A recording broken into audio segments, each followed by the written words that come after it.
दब जाते हैं। मेरा पंख, हाय, मैं मर गई, कोई मेरी मदद करो।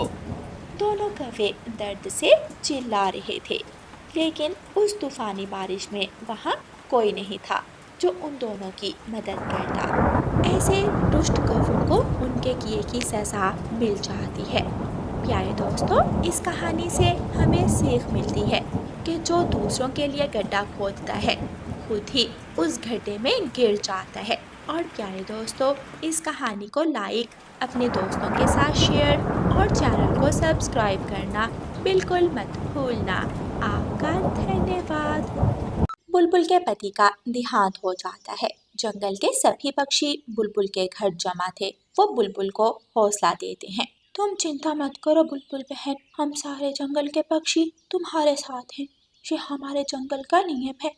आज से रोज सब पक्षी तुम्हें अनाज ला कर देंगे। जंगल के पक्षी बुलबुल के पति को फूलों से भरी टोकरी में रखते हैं और टोकरी उठाकर नदी में बहा आते हैं। दूसरे दिन सब पक्षी जितना हो सके उतना अनाज बुलबुल को लाकर देने लगे।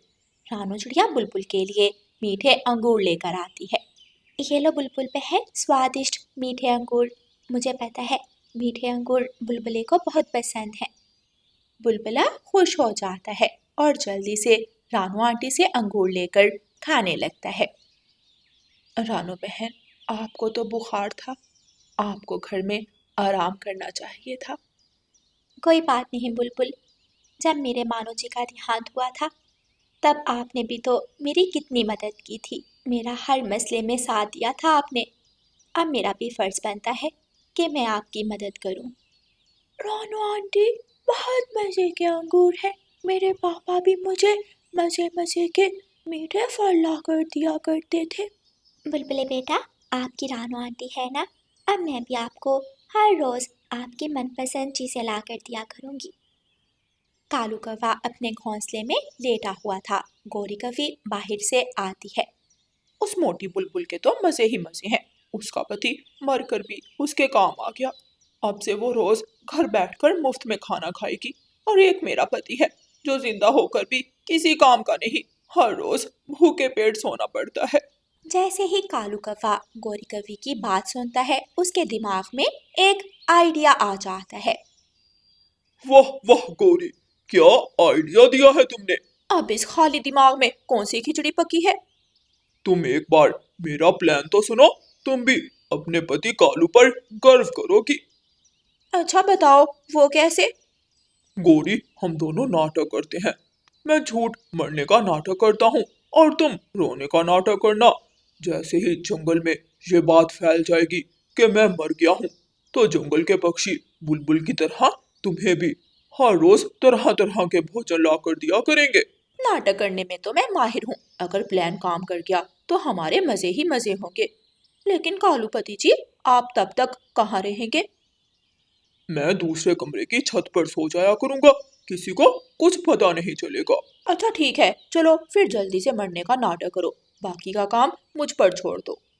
फिर कालू कौवा अपने घोंसले में लेटकर आंखें बंद कर लेता है और गौरी अपने घर के बाहर जाकर जोर जोर से रोने लग जाती है। हाय, मैं लुट गई, मेरा पति कालू, मेरा पति अब नहीं रहा, मेरा पति मर गया। जंगल के पक्षी गौरी का रोना सुनकर उसके घर की तरफ जाते हैं। क्या हुआ है गौरी बहन कालू भैया को। मैं क्या बताऊं, मैं घर से बाहर गई थी। जब घर में आई तो कालू अपने घोंसले में लेटा हुआ था। मुझे लगा वो सोया हुआ है। जब मैंने उसे उठाने की कोशिश की तो वो नहीं उठा। मेरा कालू, मैं कैसे रहूंगी अपने पति के बिना। खुद को संभालो गोरी बहन, हमें पता है आपका दुख बहुत बड़ा है, लेकिन हम आपका साथ नहीं छोड़ेंगे। गोरी कौवी रोने का नाटक जारी रखती है। रानो, हरियाली और लूसी गोरी को हौसला देती हैं और कबूतर और तोता कालू कौवे को फूलों की टोकरी में लिटाकर नदी की तरफ ले जाते हैं और नदी के पानी में टोकरी बहा देते हैं। जैसे ही कबूतर और तोता वहां से दूर जाते हैं, कालू एक आंख खोलकर उन दोनों को जाता हुआ देखता है और जल्दी से उड़कर वीरान जंगल में जाकर छुप जाता है। अगले दिन रिवाज के मुताबिक सब पक्षी गौरी कवि को भोजन देने आते हैं और जैसे ही रात होती है कालू कौवा भी चुपके से अपने घर आ जाता है। कालू कालू, देखो कितना सारा भोजन। इतना भोजन तो मैंने कभी सपने में भी नहीं देखा था। देखा, मेरे एक आइडिया के कारण अब हम दोनों सारा जीवन आराम से बैठकर खाएंगे। मेरा सुंदर पति कालू जी, आज पहली बार मुझे तुमसे शादी करने का कोई फायदा नजर आया है। दोनों कालू और गौरी मजे मजे से भोजन खाते हैं। अब उन दोनों कौवों को कोई काम नहीं करना पड़ता था। ऐसे ही 2-3 दिन गुजर जाते हैं। एक रात कालू कौवे का पेट ज्यादा खाने की वजह से खराब हो जाता है। ओह, आज कुछ ज्यादा ही खा लिया। आज तो शौचालय जाना ही पड़ेगा। कालू जी, ध्यान से, कहीं किसी को पता ना चल जाए। हाँ हाँ, तुम चिंता मत करो, किसी को कुछ पता नहीं चलेगा। कालू कौवा अपने घर से निकलता है और शौचालय की तरफ जाता है। आज तो मैंने कुछ ज्यादा ही मिर्ची खा ली, अब पेट में दर्द हो रहा है। शौचालय जाए बिना काम नहीं चलेगा। तोता अपने घर से निकलता है और शौचालय जाता है। जैसे ही कालू कौवा वहां पहुंचता है शौचालय का दरवाजा बंद था। अब इस समय कौन आ गया? मैं तो आवाज देकर पूछ भी नहीं सकता। जल्दी निकल, वरना मेरा काम खराब हो जाएगा। कालू कौवा उड़कर झाड़ियों में छुप जाता है। थोड़ी देर बाद दरवाजा खुलने की आवाज आती है। तोता बाहर निकलता है और अपने घर की तरफ चला जाता है। लगता है अब यहाँ कोई नहीं है। कालू कौवा झाड़ियों से निकलकर शौचालय जाता है। तोता जैसे ही बीच रास्ते पहुंचता है उसके पेट में फिर से गुड़गुड़ शुरू हो जाती है। ये क्या मुसीबत है? लगता है सारी रात शौचालय में ही गुजारनी पड़ेगी।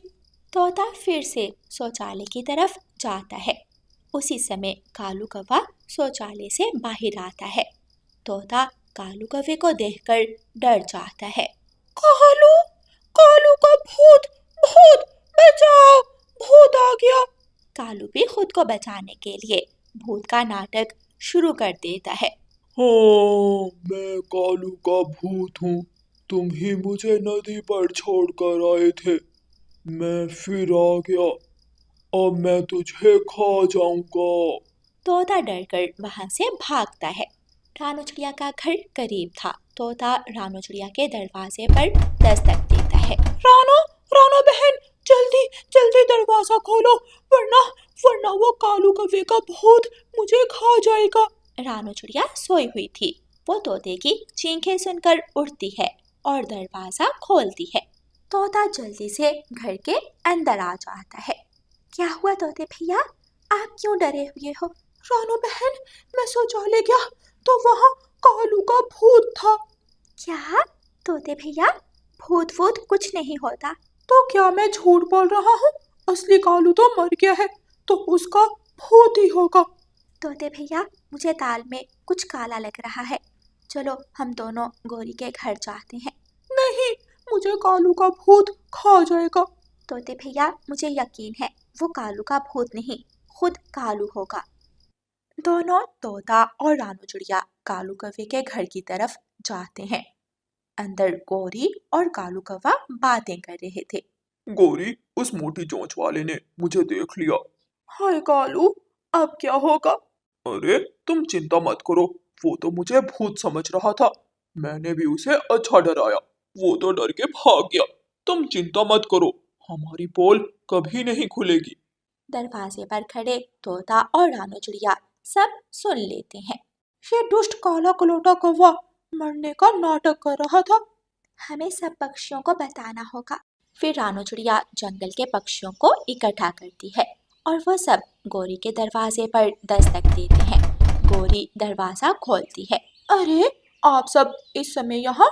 अब मुझे भोजन की जरूरत नहीं है, आप सब जाओ, सो जाओ। दुष्ट कवि, कितने चालाक और मकार हो तुम। कितना झूठा रोने का नाटक करती हो तुम। क्या हुआ पक्षियों? हमें सारी सच्चाई पता लग गई है। तुम और कालू ने झूठ मरने का नाटक किया। पक्षी कौवों के घर जाकर घर की तलाशी लेते हैं और कालू कौवे को घर से बाहर निकालते हैं। अब तुम दोनों को चील रानी ही सजा देगी। पक्षी जाकर चील रानी को सारी बात बताते हैं। चील रानी कालू और गौरी को जेल में डाल